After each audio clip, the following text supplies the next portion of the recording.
Baik, bismillahirrahmanirrahim. Robbi sholli sadri wa yassirli amri wahlul 'uqdatam min lisani yafqahu qawli. Amma ba'du. Assalamualaikum warahmatullahi wabarakatuh.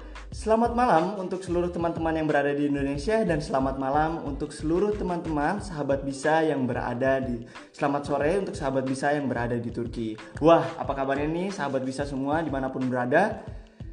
Baik, alhamdulillah luar biasa. Semoga sahabat bisa dimanapun berada senantiasa diberikan keberkahan oleh Allah Subhanahu Wa Taala. Dan apabila ada yang sakit, semoga Allah mengangkat penyakitnya. Amin, amin ya robbal alamin. Baik sahabat bisa, pada hari ini tanggal 2 Juni 2020 kita akan bincang santai lagi. Kita akan memasuki bincang santai episode 2 yang akan membahas tema yang tentunya sangat menarik banget nih temanya. Pokoknya ini tema yang sangat luar biasa, yaitu New Normal Leadership. Wow, ini tema yang mungkin belum pernah kita dengar sebelumnya, New Normal Leadership. Bersama dengan seorang narasumber yang keren banget. Pokoknya ini narasumber keren banget. Beliau adalah seorang leadership trainer yang sudah biasa mengisi training-training di berbagai perusahaan yang ada di Indonesia, baik nasional maupun internasional. Beliau juga adalah seorang workshop fasilitator, seminar speaker on leadership motivation, dan seorang executive coach yang sudah bersertifikat internasional. Dari International Coach Federation. Wow, ini keren banget sih. Nah, selain itu beliau juga seorang penulis buku yang sudah beliau adalah seorang penulis buku yang sudah dicetak ulang sampai dengan 30 kali. Jadi sudah menjadi mega bestseller.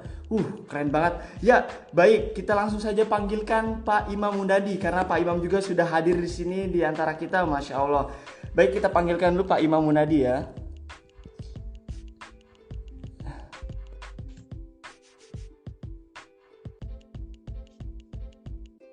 Nah, di samping itu teman-teman semua, bagi teman-teman yang ingin bertanya bisa langsung juga menaruh pertanyaannya di kolom komentar. Assalamualaikum warahmatullahi wabarakatuh, Pak Imam Mundadi. Waalaikumsalam warahmatullahi wabarakatuh. Jelas nggak suara saya? Oh, Masya Allah, jelas banget Pak Imam. Alhamdulillah. Jelas ya. Alhamdulillah. Sebab di sini di Jakarta udah malam sekarang. Wah, kalau di Istanbul masih terang ini, masih sore ya. Baru juga tadi ya. jam 1 tadi, kalau misalnya di Indonesia berarti jam 5 itu baru zuhur. Jadi zuhurnya di sini jam 1 gitu Pak Imam. Wah. Oh, agak mundur ya. Oh iya. Iya, beda 4 jam sih. Pak Imam, apa kabar nih Pak? Gimana kabarnya hari ini? Alhamdulillah baik. Iya. Kamu gimana kabarnya? Alhamdulillah baik Pak, sehat selalu di sini. Alhamdulillah aman. Di Turki juga sudah normal seperti biasa sekarang. Alhamdulillah. Sudah normal ya? Nggak sempat pulang kampung dong? Wah, kagak. Di sini bandara kan masih ditutup nih. Masih ditutup ya. Pak Imam, gimana selama masa pandemi ini, gimana nih kegiatan segala pekerjaan gimana selama masa pandemi ini Pak Imam? Iya pasti ada sisi positif di tengah sisi yang kurang enak ya. Kalau dulu biasanya kita sibuk kan keluar, jarang sama keluarga tuh agak kurang lah waktu. Sekarang sebagian besar di rumah gitu. Wah, alhamdulillah. Jadi ngumpul semua di keluarga. Alhamdulillah. Jadi positifnya keluarga sekarang jadi ngumpul ya gitu ya. Alhamdulillah. Ya, salah satunya waktu juga jadi lebih banyak buat tingkatin kapasitas diri kan. Wah, iya benar banget. Pak Imam, keluarga sehat berarti? Keluarga sehat semua ya? Ya, alhamdulillah. Anak-anak saya kan masih pada libur nih. Belum tahu masuknya kapan nih. Wah, apa jangan-jangan udah nyampe nanti tahun ajaran baru lagi kali? Belum tahu, belum ada kepastian dari sekolahnya sih. Baik Pak Imam. Terus sekarang bekerja juga, berarti pekerjaan sekarang sudah mulai lagi seperti normal atau masih di rumah? Karena Rais dengar-dengar tanggal 2 nih Indonesia udah ini lagi ya, udah boleh beraktivitas lagi gitu. Apa benar atau gimana? Ya, di Indonesia kan sebenarnya kan on progress ya, jadi pelan-pelan gitu. Ada bisnis-bisnis tertentu yang memang mulai aktif lagi, tapi tidak semua gitu. Karena ada bisnis-bisnis yang lain tuh yang memang harus nunggu sampai semuanya benar-benar confirm normal lagi. Normal gitu. Kalau bisnis saya ini kan memang bisnis yang interaksi dengan banyak orang di kelas, di perusahaan. Iya, jadi kan membutuhkan kepastian bahwa semuanya tuh sudah normal gitu. Baik Pak Imam. Nah, Pak Imam, boleh ya Rais, mohon izin nih Rais mau sharing-sharing dulu sebelum bagaimana sih bisa kenal dengan Pak Imam, karena ini skenario Allah yang luar biasa. Rais bisa kenal dengan Pak Imam nih. Boleh ya Pak Imam, mohon izin biar sahabat bisa juga tahu bagaimana sih Rais bisa tahu kenal Pak Imam. Silakan. Jadi sahabat bisa, sebelum Rais berkenal dengan Pak Imam, dahulu waktu Rais masih kecil, ayah Rais itu, Abi Rais, itu biasa mendengarkan motivasi-motivasi dari Pak Imam, dari kaset itu. Jadi Rais tuh dari kecil sudah familiar banget nih dengan Pak Imam Munadi ini. Tapi belum tahu Pak Imam tuh tinggal di mana, orangnya kayak gimana tuh Rais belum tahu sama sekali. Sampai waktu Rais sudah di Istanbul ini, Pak Imam yang kita bertemu itu, yang kita sempat bertemu di Istanbul. Nah itu Masya Allah, jadi Rais lagi tengah malam, itu Rais tiba-tiba keinget Pak Imam gitu. Akhirnya Rais searching tentang Pak Imam dan memberanikan diri untuk chat WhatsApp Pak Imam yang Rais temuin itu dari cover buku yang ada di Google Gambar padahal. Akhirnya Rais chat dan alhamdulillah ternyata Pak Imam pada saat itu lagi berada di Turki juga, dan hari terakhir esoknya berada di Turki. Akhirnya alhamdulillah kita bisa bertemu ya Pak Imam, kita bisa bertemu di Istanbul, Turki. Masya Allah. Itu skenario yang luar biasa banget sih Pak Imam. Itu pas saya kalau nggak salah itu pas lagi mampir di sebelah kampus kamu kalau nggak salah itu. Iya benar banget. Kita bisa ketemu qadarullah ya, Masya Allah. Skenario luar biasa banget ya. Baik Pak Imam, pada hari ini kita akan membahas tema New Normal Leadership. Wow, ini kayaknya tema yang baru banget nih, dan mungkin di luar sana belum ada nih New Normal Leadership nih. Benar kan Pak Imam? Gitu. Waduh, berat banget. Nah, maka dari itu sahabat bisa semua harus stay terus nih, ikuti terus berbincang santai kita bersama Pak Imam Munadi, seorang leadership trainer yang udah Masya Allah keren banget.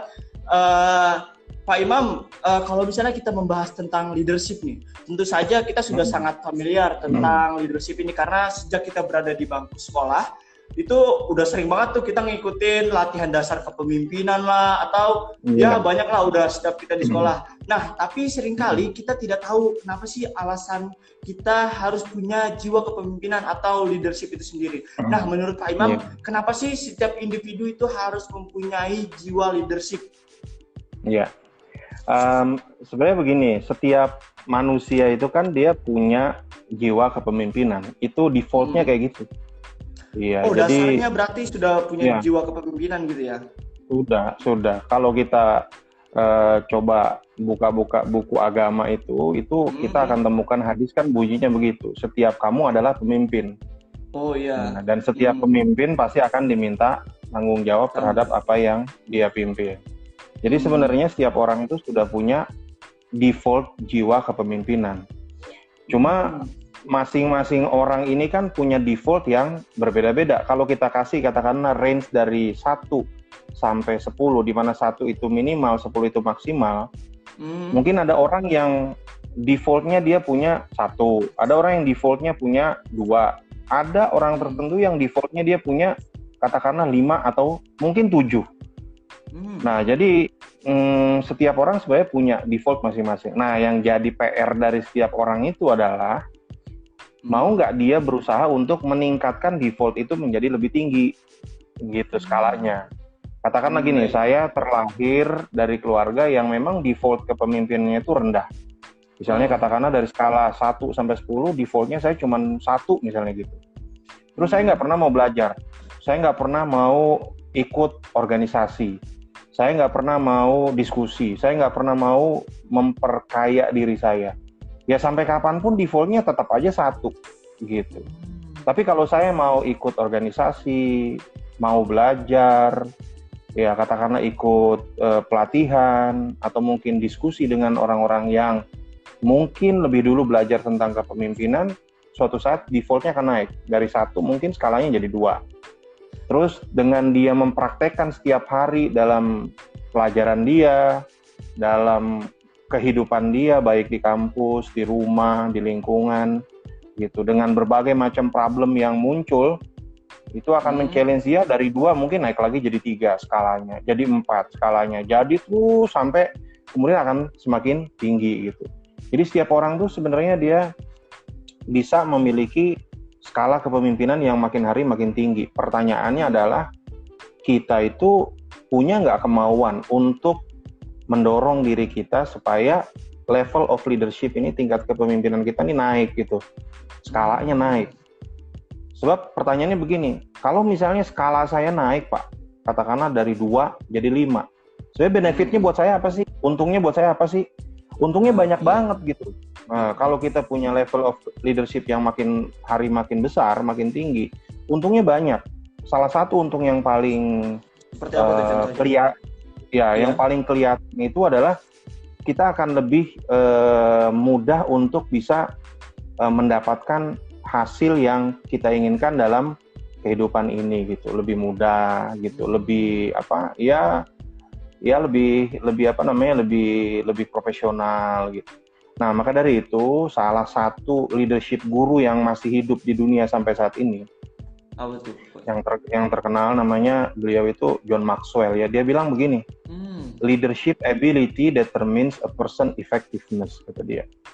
Jadi kemampuan kepemimpinan seseorang itu menentukan efektivitas orang tersebut. Kalau kita belajar ilmu manajemen, efektif itu kan hubungannya dengan hasil. Ya, efektif itu adalah kata keren daripada hasil. Jadi kalau misalnya kalimat itu kita coba untuk elaborasi lebih mudah, bahasa gaul sehari-hari, kemampuan kepemimpinan itu mempengaruhi hasil-hasil yang akan kita dapatkan. Sebenarnya teori ini singkat, sederhana kalimatnya.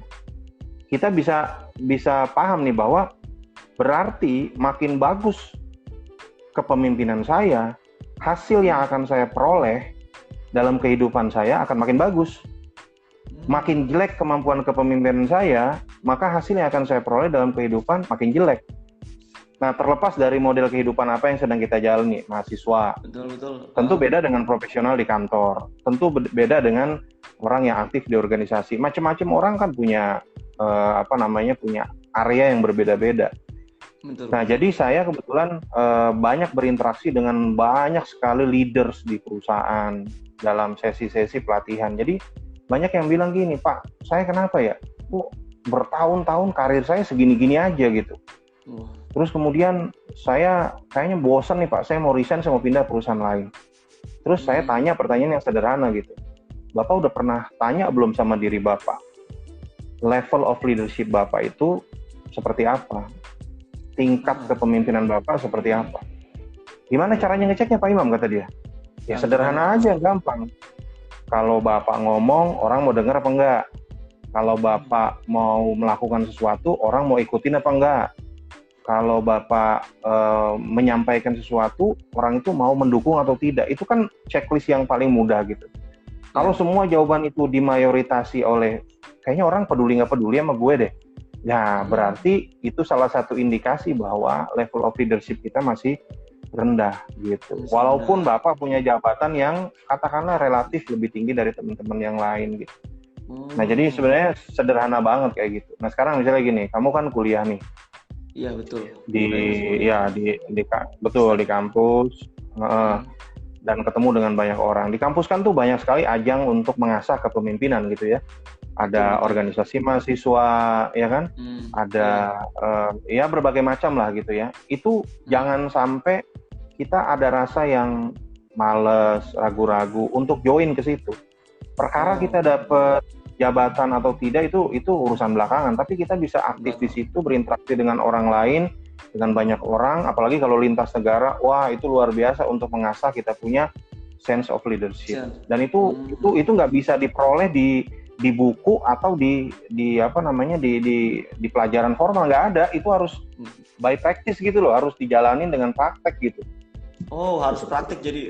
Jadi setiap dari kita ini sudah memiliki jiwa kepemimpinan, hanya berbeda level-levelnya saja, dan bagaimana caranya kita harus meningkatkan level leadership kita itu sendiri. Betul ya Pak Imam? Persis, ya. Wah. Jadi seperti itu. Nah, saya kasih satu cerita yang gampang. Oke. Ya, boleh. supaya gini, kita bisa paham gitu loh bahwa ternyata aksioma ini tuh berlaku untuk banyak hal gitu.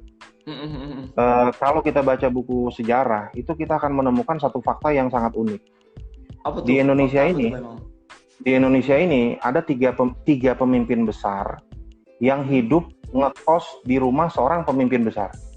Wow. Jadi 3 orang ini namanya Soekarno, terus kemudian SM Kartosuwiryo, terus yang ketiga itu komunis itu saya lupa namanya,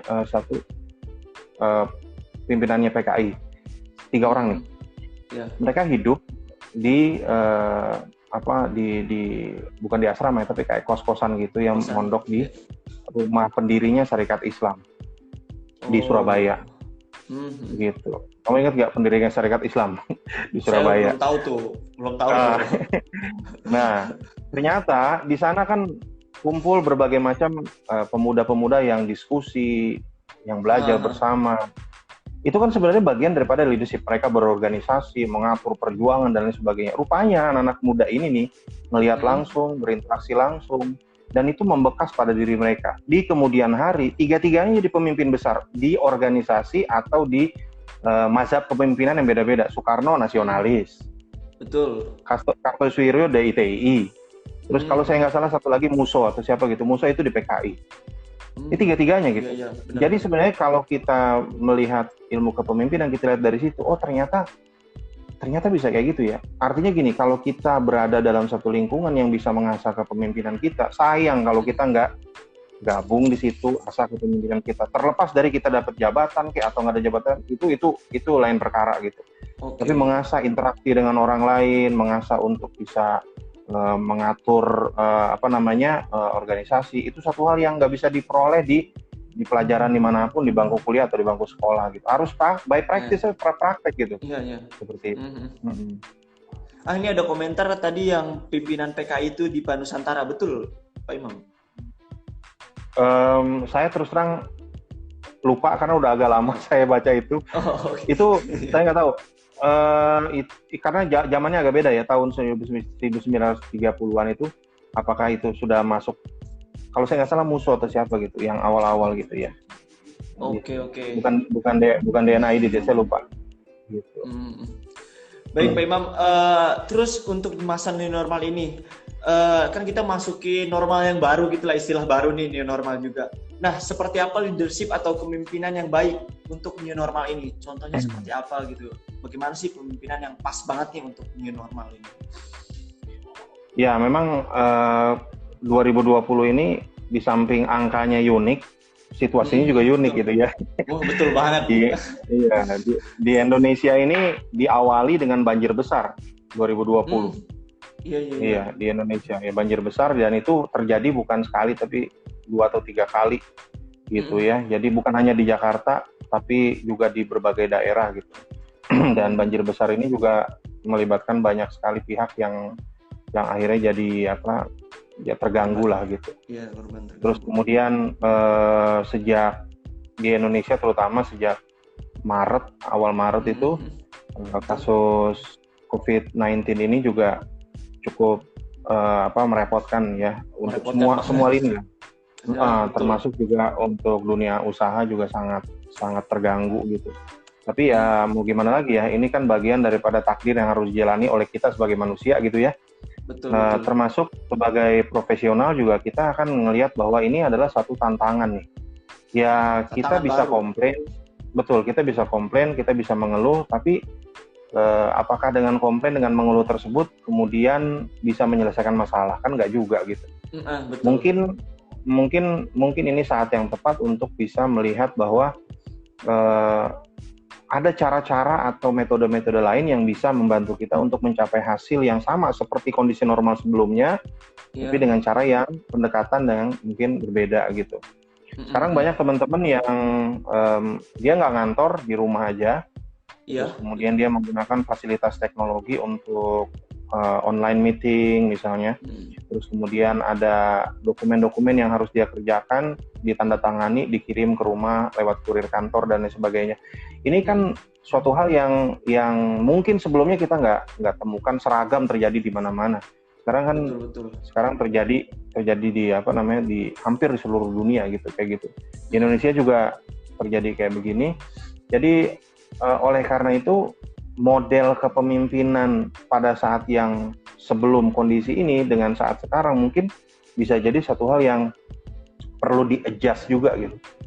Ditingkatkan. Kalau kemarin betul disesuaikan. Kalau sebelum terjadi wabah ini di perusahaan atau di organisasi kita biasa meeting, ketemu, diskusi, terus kemudian putuskan sesuatu langsung directly di situ. Kalau sekarang mungkin nggak bisa seperti itu. Mungkin sekarang kita gunakan teknologi dengan online meeting, dengan berbagai macam platform yang tersedia gratisan itu bisa kita pakai. Ya ini salah satu bentuk dari penyesuaian sebenarnya. Jadi mau nggak mau memaksa sebagian orang yang agak kurang terbiasa dengan teknologi untuk menyesuaikan diri. Gitu. Mau nggak mau ya, mau nggak mau jadi harus mengikuti. Betul. Termasuk juga dengan kuota harus menyiapkan kuota yang lumayan gitu kan untuk melakukan meeting. Habisnya. Betul. Ya. Di sekolah juga kayak gitu kan, jadi nggak bisa masuk, terus gurunya gimana caranya supaya nanti bisa ngasih penilaian yang fair?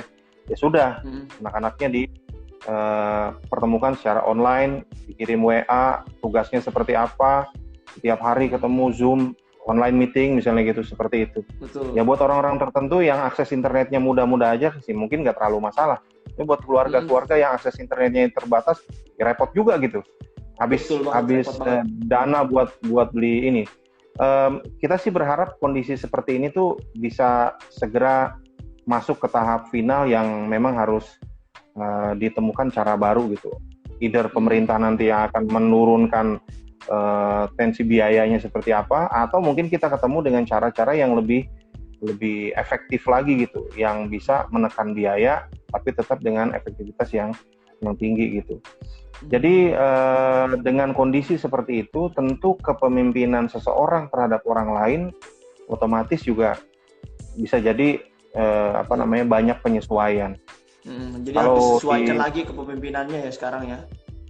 Persis, kalau misalnya sebelumnya kan interaksinya langsung nih, misalnya saya dan tim saya interaksi langsung gitu loh, makan bareng-bareng, meeting bareng-bareng, sehingga personal touch itu berasa banget gitu.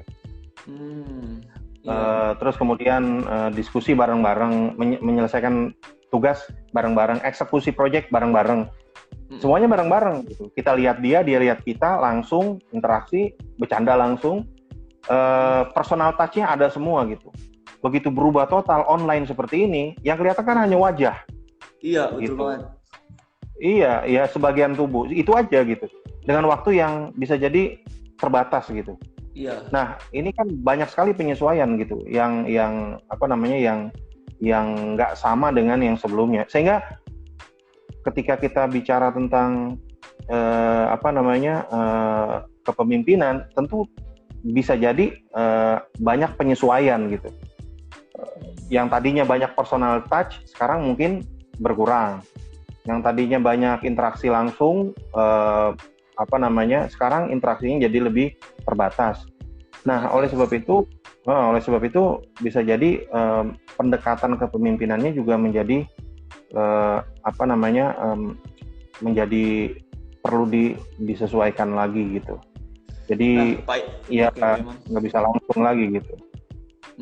Gitu. Nah, tentu ada langkah-langkahnya atau bagaimana sih caranya untuk kita menyesuaikan kepemimpinan yang masa ini sekarang udah new normal gitu, udah baru lagi dan zaman udah berubah gitu. Nah, bagaimana adakah langkah-langkah atau bagaimana caranya kita menyesuaikan kepemimpinan itu sendiri, leadership itu sendiri?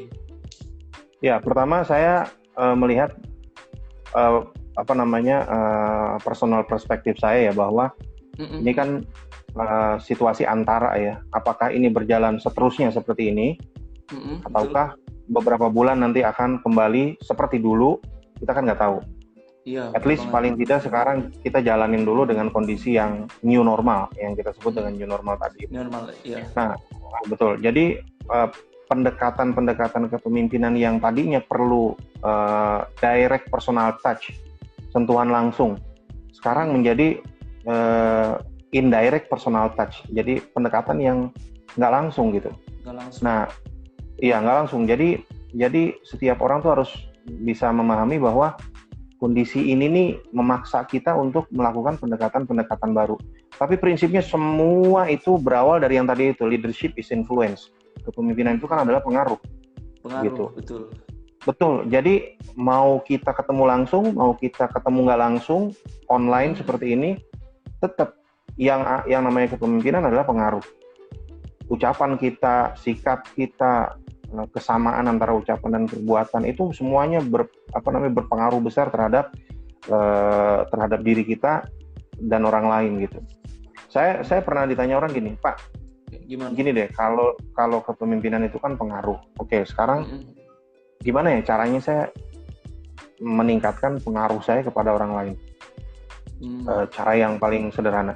Sebenarnya pertanyaan ini nih sederhana, tapi pertanyaan ini pernah dilakukan riset yang lumayan besar-besaran di Harvard University.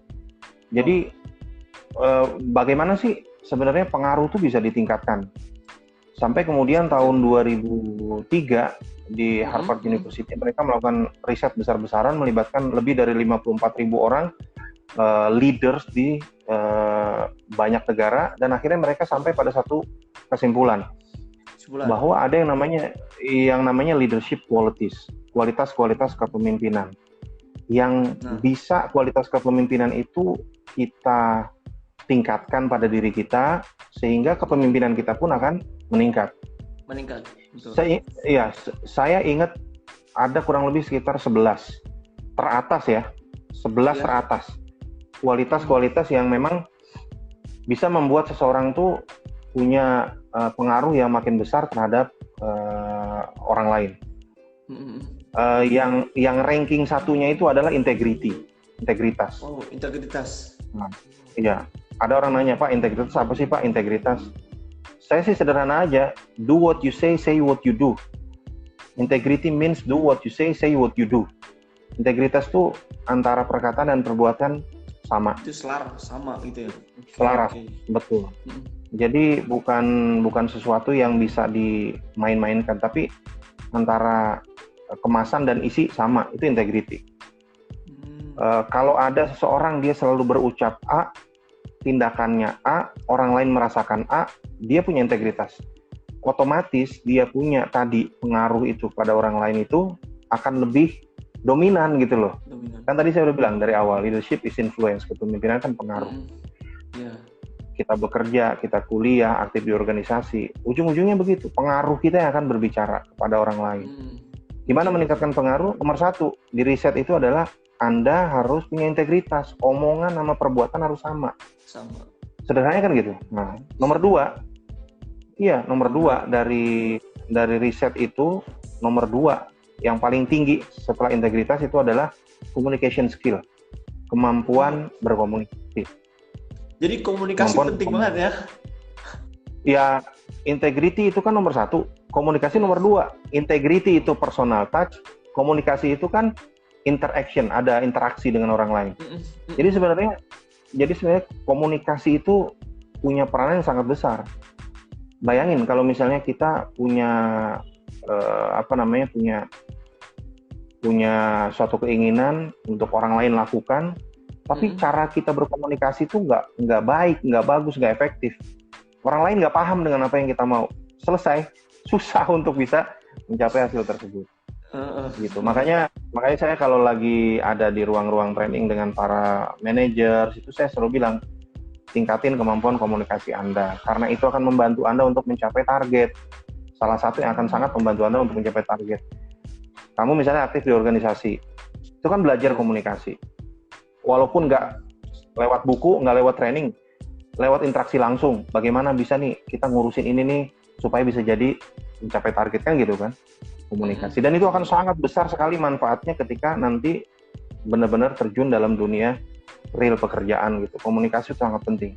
Buat teman-teman yang memang punya keterbatasan kemampuan komunikasi, mulai paksa diri deh untuk mau berkomunikasi gitu. Ikut aja aktif organisasi, ikut aktif dalam diskusi-diskusi, usahakan untuk memaksa diri bertanya, mengajukan pendapat dan lain sebagainya. Itu melatih kita untuk bisa punya kemampuan komunikasi gitu.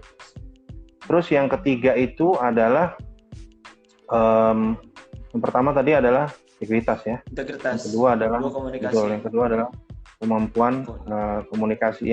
Yang ketiga itu adalah kemampuan kita untuk bisa memotivasi orang lain, menginspirasi orang lain. Itu juga jadi salah satu pengaruh yang besar gitu. Jadi kalau tadi kita bilang apa sih kepemimpinan pengaruh. Kalau sekarang di dunia yang baru kayak begini, new normal, tetap kepemimpinan adalah pengaruh. Terus gimana caranya bisa menjalankan kepemimpinan secara efektif? Tetap jawabannya harus punya integritas, harus punya kemampuan komunikasi, bisa memotivasi dan menginspirasi orang lain. Walaupun sekarang dengan metodenya bagaimananya, metodenya, caranya mungkin perlu penyesuaian, tapi tetap aja tuh defaultnya sama gitu. Gitu. Tujuannya sama, banyak tapi caranya aja yang disesuaikan gitu ya. Ya, disesuaikan. Tiap orang kan punya cara yang paling efektif menurut dia gitu. Nggak bisa disamaratakan semua gitu.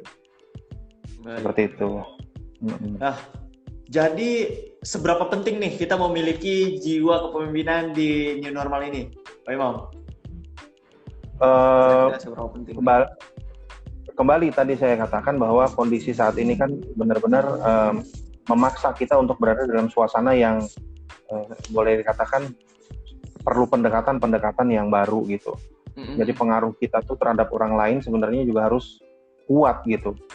Kalau kita baru menyadari saat ini bahwa pengaruh itu harus kuat, ya mau nggak mau mulai sekarang harus mulai memaksa diri untuk belajar kepemimpinan, baik belajar lewat buku, baik belajar lewat online training. Yang terpenting adalah belajar lewat praktek secara langsung.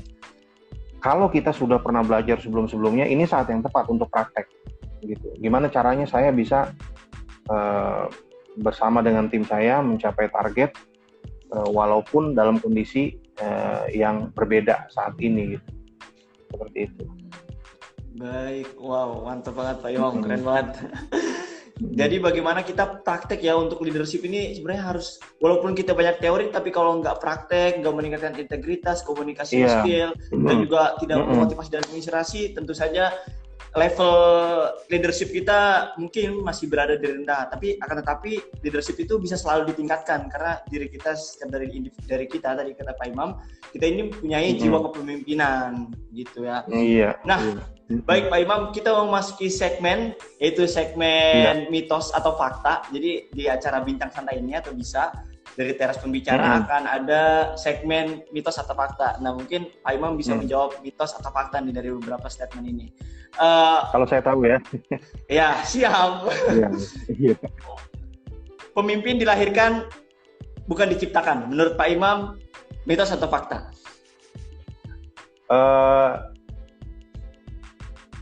Dua-duanya benar. Pertanyaan itu yang kurang pas.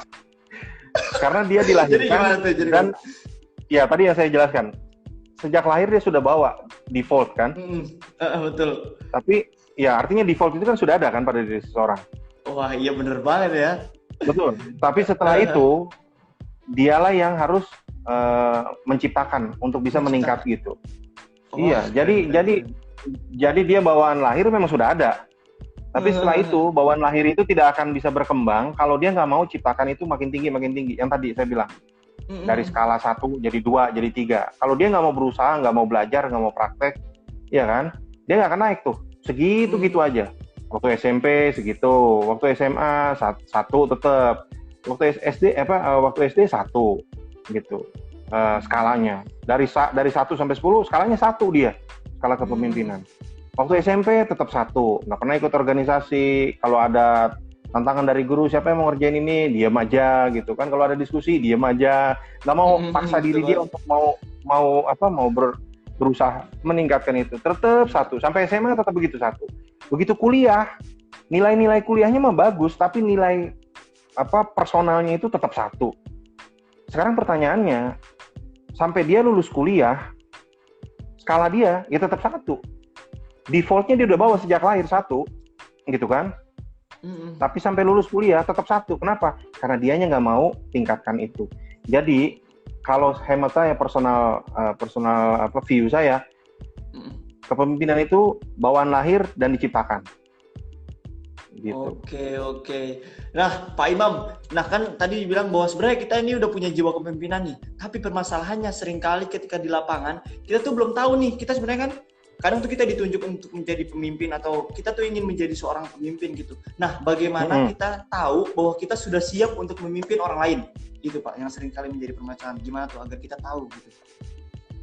Pertanyaan itu agak sedikit sulit untuk dijawab karena untuk bisa tahu kita bisa memimpin orang lain atau tidak itu by practice. Jadi kita nggak benar-benar tahu apakah kita bisa mimpin ini atau enggak sampai kita jalanin. Tapi saran saya adalah sejak awal kita harus punya keyakinan dari dalam diri. Ini adalah challenge, tantangan buat saya untuk memimpin katakanlah organisasi ini. Saya akan berikan sebaik mungkin, seprofesional mungkin untuk bisa mendapatkan hasil yang terbaik. Perkara nanti ujung-ujungnya seperti apa, kita usahakan yang terbaik gitu. Seperti itu. Jadi memang ya dari awal itu settingannya harus settingan tinggi gitu. Perkara nanti dapatnya lebih dari itu atau kurang dari itu sedikit ya nggak ada masalah. Jadi tergantung kondisi juga berarti ya untuk seperti itu ya. Tapi bagaimana cara kita untuk men-challenge diri kita untuk berani dulu gitu ya Pak Imam ya? Saya sarankan memang setiap teman-teman yang masih sekolah, masih kuliah, udah di samping aktif di pelajaran sekolah, dapat nilai yang bagus, yang tinggi, gunakan waktu dan kesempatan kalian itu untuk mengasah soft skill tadi itu dalam bidang kepemimpinan, ikut organisasi, ikut diskusi dan lain sebagainya yang bisa benar-benar mengasah personal touch kita dengan orang lain. Karena itu akan sangat besar manfaatnya ketika nanti udah lulus. Dari yang tadi skalanya 1 bisa naik jadi 7, itu nggak bisa dadakan instan, by proses. Pelan-pelan gitu, bulan demi bulan, semester demi semester, tahun demi tahun, nggak bisa instan, harus by proses gitu. Jadi meningkatkan juga mumpung barangkali masih berada di bangku sekolah, nah itu padahal waktu yang tepat sebelum nanti kita terjun ke dunia nyata gitu yang lebih membutuhkan leadership yang lebih tinggi gitu ya Pak Imam ya? Iya betul. Nah kita lanjut lagi, apa gimana? Enggak, saya baca ini ada pertanyaan. Ini nanti pertanyaan-pertanyaannya ada waktu untuk jawaban. Iya, ada segmen. Ada. Oke. Berarti baik, satu lagi. Ya. Mitos atau fakta. Kepemimpinan terletak hanya pada puncak organisasi atau kelompok. Mitos atau fakta, Pak? Itu mitos. Mitos. Tadi saya sudah katakan. Iya.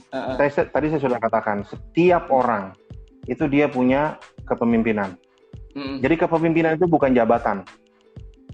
Tadi saya sudah sampaikan definisi yang paling sederhana, leadership is influence. Kepemimpinan adalah pengaruh. Jadi artinya, bukan tentang soal jabatan ya? Bukan soal jabatan. Artinya Anda tidak punya jabatan apapun, tapi Anda punya pengaruh. Orang lain akan mengikut apa yang Anda sampaikan, akan nurut dengan apa yang Anda inginkan, akan mendukung apa yang Anda targetkan. Idealnya adalah kita punya pengaruh, di waktu yang bersamaan kita punya jabatan. Makanya kalau di dunia corporate, itu biasanya PR terbesar adalah banyak manajer atau senior manajer yang pengaruhnya kecil. Sehingga dia punya bawahan itu banyak yang nggak nurut, banyak yang ya di depan dia baik-baik, di belakang dia malah ngelunjak dan sebagainya gitu. Kenapa? Betul, karena leadernya atasannya ini nggak punya jiwa kepemimpinan, nggak punya pengaruh gitu. Dan barangkali satu-satunya yang bisa jadi pengaruh di atasannya itu kepada bawahan adalah rasa takut karena jabatannya. Lu kan bawahan gue, kalau lu macam-macam gue bisa kasih SP, kan repot kayak begini. Wah. Gitu. Ya padahal barangkali bawahan itu, barangkali jiwa kepemimpinannya juga tidak menutup kemungkinan bawahan memiliki jiwa kepemimpinan justru yang lebih tinggi daripada atasannya sendiri itu ya Pak Imam ya. Banyak kasus kayak begitu. Jadi saya ketemu dengan banyak sekali orang-orang yang dia komplain, kenapa ya Pak, kok tim saya nih yang jumlahnya 30-40 orang kok nggak nurut sama saya, justru nurutnya sama dia, padahal dia tuh punya jabatan. Saya bilang sama dia, sederhana Pak, Bapak nggak punya pengaruh seperti pengaruhnya dia kepada orang-orang itu. Baru dia nggak, oh iya ya Pak, saya punya jabatan tapi pengaruh saya kalah sama dia yang nggak punya jabatan. Iya, karena kepemimpinan itu bukan jabatan, bukan posisi, tapi pengaruh. Wah, mantep banget. Itu statement yang mantep banget, harus dicatat nih. Nah, kita lanjut ke segmen tanya jawab aja. Kita baca-bacain pertanyaan dari sahabat Bisa yang menonton pada hari ini ya Pak. Iya. Nah, ini ada pertanyaan dari Santi Priam. Saya selalu menerapkan punishment dan reward terhadap pencapaian tim saya dalam pencapaian target. Apa hal tersebut efektif? Saya khawatir kalau tidak ada reward dan punishment, kinerja mereka menurun. Gimana tuh Pak? Efektif tidak ya untuk memberikan punishment ya, dan reward?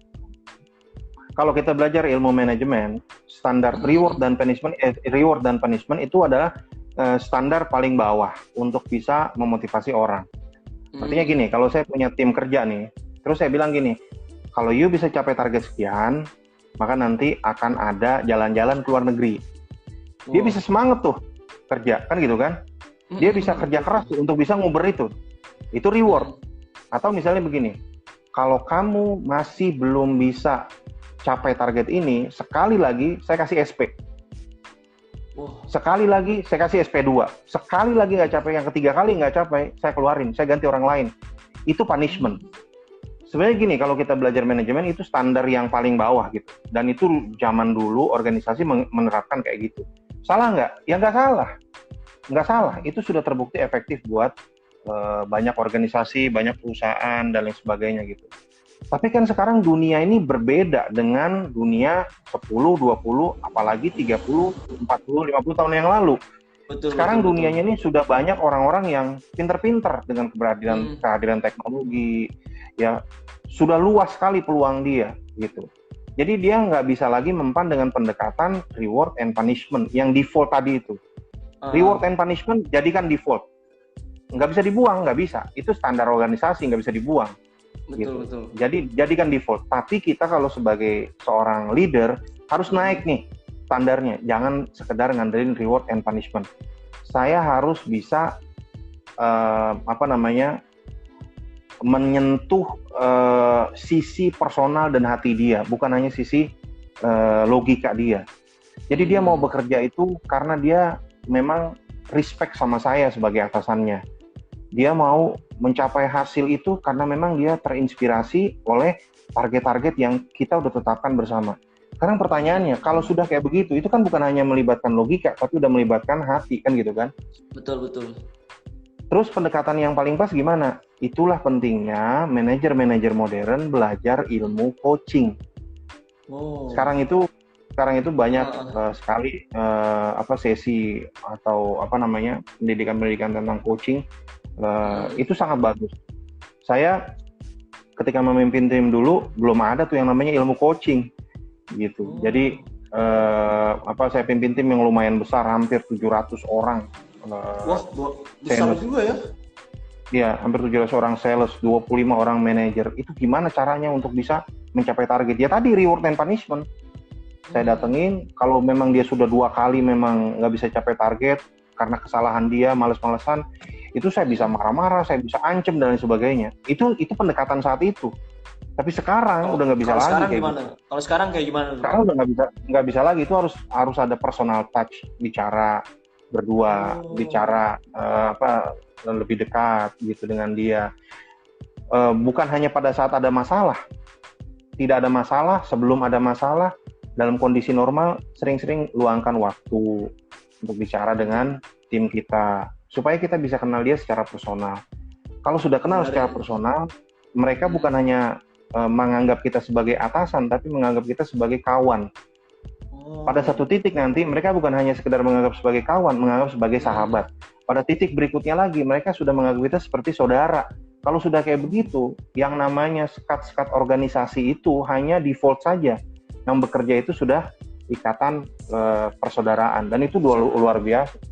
Saya temukan banyak organisasi itu yang bisa mencapai target tinggi karena apa? Karena ikatan chemistry antara satu orang dengan orang lain tuh udah kayaknya udah gak kelihatan ada jabatan lagi atasan bawahan, tapi udah kayak temen yang memang kerja sama-sama, makan sama-sama, jalan-jalan sama-sama, sehingga bisa mencapai hasil sama-sama. Dan itu sebenarnya inti dari bagaimana pendekatan secara personal tadi. Tekniknya sebenarnya bisa dimanfaatkan oleh para manajer untuk memperdalam ilmu coaching.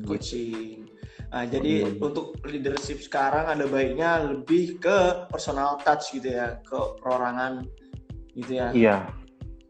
Nah. Iya, betul. Oke, Pak Imam, ada pertanyaan lagi nih. Kemarin juga Rais sudah menyempatkan untuk membuat snapgram untuk menyimpan pertanyaan orang-orang. Sini ada pertanyaan. Leadership kepemimpinan sudah dicontohkan Nabi di zaman dahulu. Apakah dengan adanya era new normal akan mengubah pandangan tentang kepemimpinan itu? Dari RZKI Muzakir. Nah, apakah akan berubah? Iya. Gimana? Begini, Rasulullah itu mencontohkan dan mengajarkan kepemimpinan itu by practice, secara langsung. Ucapan dan perbuatan Rasul itu bisa dilihat langsung, di copy paste bahkan oleh para sahabatnya. Iya. Jadi mereka itu belajar itu bukan hanya dari ucapan, tapi juga dari perbuatan yang dilakukan langsung. Itu sebenarnya ilmu leadership yang tadi saya sampaikan, leadership is influence itu contoh realnya sebenarnya dari situ. Jadi orang tuh benar-benar itu dia tersentuh hatinya, tersentuh pikirannya ya untuk bisa mengikuti. Nah, ada satu dimensi lagi sebenarnya nih, yaitu dimensi iman. Nah, dimensi iman ini kan dimensi yang tidak ada tidak ada definisi hitam putih yang bisa kita pakai dalam dunia manajemen gitu. Karena definisi iman ini sudah benar-benar di dasar hati gitu. Jadi orang bisa beriman kepada Nabi, kemudian mengikuti apa yang diucapkan oleh Nabi, diperintahkan Nabi, dijalankan Nabi, dilakukan semua-muanya. Bahkan sekecil-kecilnya apa yang Rasulullah lakukan itu di copy paste oleh mereka. Dan itu mereka merasa bahwa ini adalah suri tauladan yang harus saya lakukan. Dan itu adalah yang the best example gitu from great leaders. Jadi kalau misalnya ditanya apakah masih relevan? Oh, sangat relevan. Sangat relevan sampai sekarang bahkan ya, sampai mungkin hingga yaumil akhir nanti kali ya. Betul, karena itu kan sudah default yang diberikan kepada kita umat Islam itu untuk ini loh. Sudah ada Rasulullah SAW yang memberikan contoh, yang memberikan pengajaran seperti ini, tinggal dicontoh, dilakukan, ikutin saja gitu seperti itu. Dan setiap ilmuwan itu ketika dia mendebat apakah ini masuk dalam sisi saintifik atau tidak, cocok atau tidak, mereka akan sampai pada kesimpulan selalu cocok gitu. Selalu cocok gitu. Jadi nggak usah disangsikan lagi, nggak usah diragukan lagi, ya lakukan seperti itu. Tadi ketika bahas kepemimpinan di awal, saya kan sudah sampaikan, itu ada satu hadis Nabi kan tadi kan. Iya, betul banget. Setiap kalian adalah pemimpin. Betul. Iya, setiap kalian adalah pemimpin, dan setiap pemimpin akan dimintai pertanggungjawaban terhadap apa yang dia pimpin. Itu kan ilmu teori kepemimpinan yang sekarang ini abad 20 orang-orang bahas. Itu sudah dari 14 abad yang lalu seperti itu. Jadi seorang bapak pemimpin buat rumah tangganya. Seorang suami pemimpin buat istri dan anak-anaknya. Seorang pimpinan perusahaan pemimpin buat seorang kepala rukun warga pemimpin buat warga, dan seterusnya. Jadi berlaku umum gitu. Ya, kalau membahas tentang Rasulullah, bahkan Rais pernah baca buku ini, Pak Imam, ini buku yang cukup kontroversial, 100 orang paling berpengaruh di dunia. Itu ditulis, padahal ditulis oleh non Muslim, tapi peringkat satunya itu Rasulullah SAW. Wah, itu keren banget ya, Pak Imam. Iya, selama orang mau fair untuk menulis buku dengan kajian-kajian yang memang ilmiah dan fair, mesti jawabannya nomor satu pasti Nabi gitu. Masya Pasti. Allah. Baik Pak Imam. Mungkin satu pertanyaan terakhir lagi ya Pak Imam ya. Iya, boleh.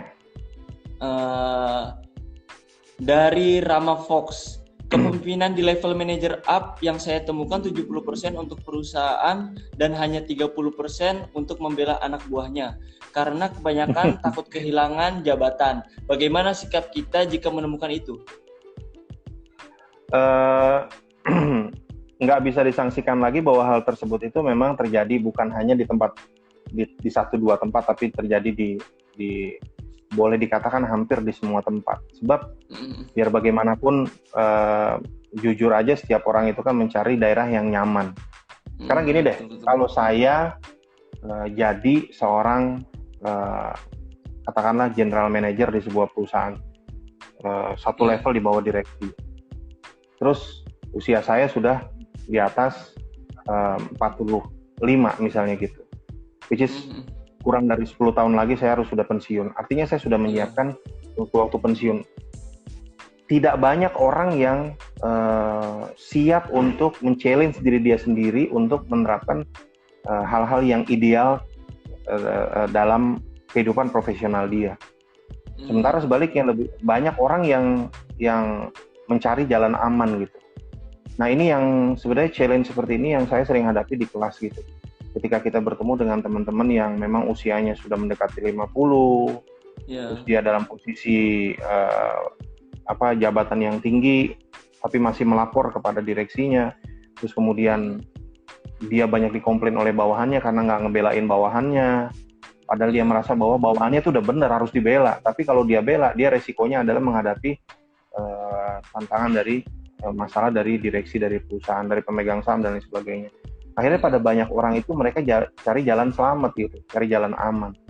Daripada saya dikorbankan nanti kemudian saya kehilangan jabatan, di usia saya yang udah tanggung mendekati pensiun seperti ini, harusnya besok saya husnul khotimah, terus kemudian saya akhirnya keluar, pada banyak orang nggak berani ambil resiko itu. Gitu. Dan saya kira itu manusiawi ya, manusiawi. Tapi sekarang kalau kita bicara masalah leadership, kita harus bisa berada pada posisi di mana kita bisa men-challenge diri kita untuk melakukan pendekatan-pendekatan untuk membangun pengaruh ke atas dan ke bawah. Ke bawah dengan menjadi orang yang bisa dipercaya oleh tim kita, oleh bawahan kita. Ke atas menjadi orang yang bisa dipercaya oleh atasan kita dan punya pengaruh yang kuat. Makanya ada satu buku judulnya 360 derajat leadership. Jadi kepemimpinan itu bukan hanya ke bawah, tapi ke atas juga, ke samping kiri juga, ke kanan juga gitu. Jadi jangan hanya pengaruh itu ditanamkan ke bawah, tapi juga ke atas. Sehingga atasan itu dengan adanya kita tuh dia merasa terbantukan, nyaman. Kalau kita mau resign, kita mau keluar, atasan kita tuh merasa, kenapa sih lu mesti keluar? Gue nih di sini sangat terbantu dengan adanya. Nah itu pengaruh yang yang luar biasa bisa ditanamkan. Dan itu nggak bisa simsalabim, abrakadabra sekali dua kali nggak bisa. Itu butuh waktu, butuh proses. Gitu. Begitu ya Pak Imam. Baik Pak Imam, ini sudah hampir 1 jam kita bincang-bincang santai nih. Udah gitu ya, cukup. Nggak kerasa ya Pak Imam ya kita ngobrol udah hampir 1 jam. Nah, boleh Pak Imam memberikan closing statement nih sebagai penutup di acara bincang santai kita pada malam hari di Indonesia. Saya terus terang bersyukur dan senang sekali bisa ikut sesi seperti ini dan ketemu dengan banyak sekali teman-teman. Ketemu dengan banyak sekali teman-teman yang saya nggak tahu ini ada di mana, semuanya ada online di sini dan kita berusaha untuk menjalankan kehidupan yang terbaik, Pak. Kalau kita menjadi mahasiswa, jadilah mahasiswa yang terbaik, dapat nilai yang terbaik, lulus dengan lulusan terbaik, mengasah kepemimpinan kita selama kita kuliah juga dengan cara yang terbaik. Kalau kita jadi profesional di perusahaan, jadilah orang yang terbaik buat perusahaan kita. Kalau kita jadi kepala rumah tangga atau ibu rumah tangga, jadilah yang terbaik buat keluarga kita. Kalau kita ada sebagian dari lingkungan kita harus jadi kontributor yang terbaik buat lingkungan kita. Artinya dimanapun keberadaan kita berusaha untuk bisa menjadi kontributor terbaik buat orang-orang di sekitar kita. Sebab itu adalah prinsip dasar dari kepemimpinan. Sekarang kondisinya katakanlah new normal leadership. Saya berharap bahwa konsep seperti ini tetap akan kita bisa pakai walaupun dengan pendekatan-pendekatan yang technically agak sedikit berbeda dengan yang sebelumnya. Tapi tetap aja konsep ini bisa digunakan gitu. Seperti itu. Saya berharap semua teman-teman dapat manfaat lah. Alhamdulillah. Makasih banyak Pak Imam, closing statement luar biasa. Telah bincang-bincang juga selama kurang lebih 1 jam bareng sama Rais. Terima kasih banyak Pak Imam untuk kesempatannya juga. Masya Allah, maaf salah kalau misalnya Rais ada salah kata ataupun perbuatan. Kalau misalnya ada kesalahan itu benar-benar dari Rais dan kalau ada kebenaran dari Allah. Baik Pak Imam, syukran kasir. Mungkin untuk seluruh sahabat bisa terus mengikuti bincang-bincang kita di setiap hari dari Senin sampai Sabtu. Itu insya Allah ada terus nih Pak Imam bincang-bincang kayak ini dengan narasumber-narasumber yang tentunya keren banget, kece-kece. Masya Allah. Iya, manfaat. Baik Pak Imam, mungkin dari akhirnya dari tutup. Assalamualaikum warahmatullahi wabarakatuh. Waalaikumsalam warahmatullahi wabarakatuh.